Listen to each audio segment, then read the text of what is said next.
તાપી જિલ્લા પંચાયત પ્રમુખ ઝાલમસિંહ વસાવા જે તાલુકામાંથી આવે છે ત્યાં નજીકની પ્રાથમિક શાળાના બાળકો જીવના જોખમે અભ્યાસ કરવા મજબૂર બન્યા છે ત્યારે જિલ્લા પંચાયત પ્રમુખની કામગીરી સામે અનેક સવાલો ઊભા થયા છે।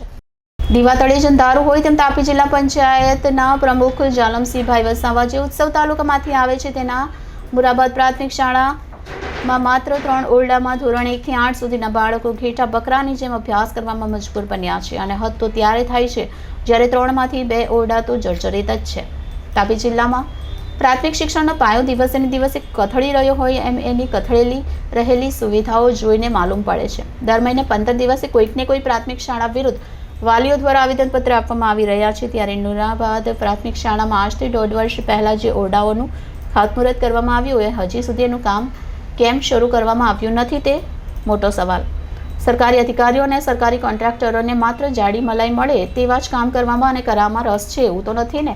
અને ન કરે નારાયણ અને જો કોઈ દુર્ઘટના ઘટી અને આજે ઓરડા પડી જવાના કારણે એમાં ભણતા આદિવાસી સમાજના બાળકોનું મૃત્યુ થયું તો એના માટે જવાબદાર કોણ? જિલ્લા પ્રાથમિક શિક્ષણ સમિતિના ચેરમેન, પ્રાથમિક જિલ્લા શિક્ષણ અધિકારી કે પછી જેમના હાથમાં તાપી જિલ્લાનો વહીવટ છે તેવા તાપી જિલ્લા પંચાયતના પ્રમુખ?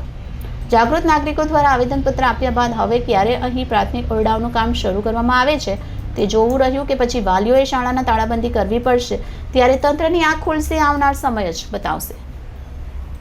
Reporter Bindeshwari Shah, city golden news, Tapi. SMC સભ્ય દ્વારા જિલ્લા વિકાસ અધિકારી શ્રીને આવેદનપત્રો આપવા માટે આવ્યા છે કે અમારી એક જ માંગ છે 17-18માં જે પ્રાથમિક શાળાના 4 ઓરડાનું બાંધકામ મંજૂર થયેલું છે એ ઓરડા બન્યા નથી ને 2022માં ખાતમુહૂર્ત થઈ ગયું।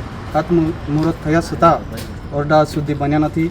એ માંગ લઈને અમે ગ્રામજનો અને એસએમસી સભ્યો સાથે આવેદનપત્રો આપવા માટે આવ્યા છે।